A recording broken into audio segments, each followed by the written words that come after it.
Hi guys, welcome back to Andhra వంటలు. ఈరోజు మనం కాకరకాయ ఫ్రై ఎలా తయారు చేసుకోవాలో చూద్దాం. సింపుల్ స్టెప్స్తో ఇలా ఒకసారి ట్రై చేసి చూడండి. ఎప్పుడు తినని వాళ్ళు కూడా చాలా ఇష్టంగా తింటారు. దీనికోసం కాకరకాయలు తీసుకొని వాటిపైన ఉన్న తొక్క అంతా ఇలా వీడియోలో చూపించిన విధంగా మొత్తం అంతా తీసేసుకొని ఇలా రౌండ్గా పీసెస్ లాగా కట్ చేసుకొని పక్కన పెట్టుకోండి. ఇలా నేను వీడియోలో చూపించిన విధంగా పీసెస్ అన్నీ కట్ చేసుకొని పక్కన పెట్టుకున్న తర్వాత దీనికోసం మనం బాండి తీసుకొని అందులో 4 లేదా 5 టేబుల్ స్పూన్ల ఆయిల్ తీసుకొని ఆయిల్ బాగా వేడైన తర్వాత అందులోకి పోపు దినుసులు అలాగే ఎండుమిర్చిని కూడా యాడ్ చేసుకోండి.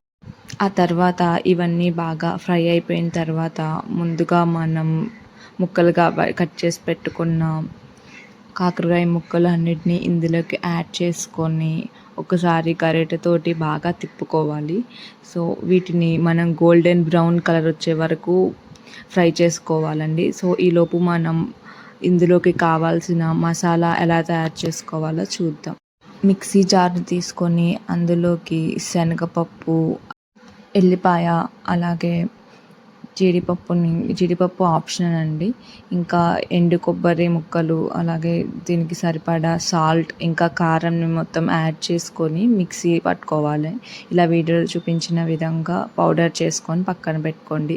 ఇప్పుడు మనం ముందుగా ఫ్రై చేసి పెట్టుకున్న కాకరకాయ ముక్కలు మొత్తం బాగా ఇలా వీడియోలో చూపించిన విధంగా ఫ్రై అయిపోయిన తర్వాత మనం తయారు చేసి పెట్టుకున్న మసాలాని ఇందులోకి యాడ్ చేసుకోండి.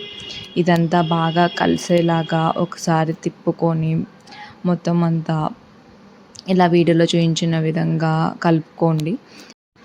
అంతే అండి, సింపుల్ స్టెప్స్తో ఇలా కాకరకాయ ఫ్రై రెడీ అయిపోయింది. Thanks for watching this video. Please like, share and subscribe to my YouTube channel.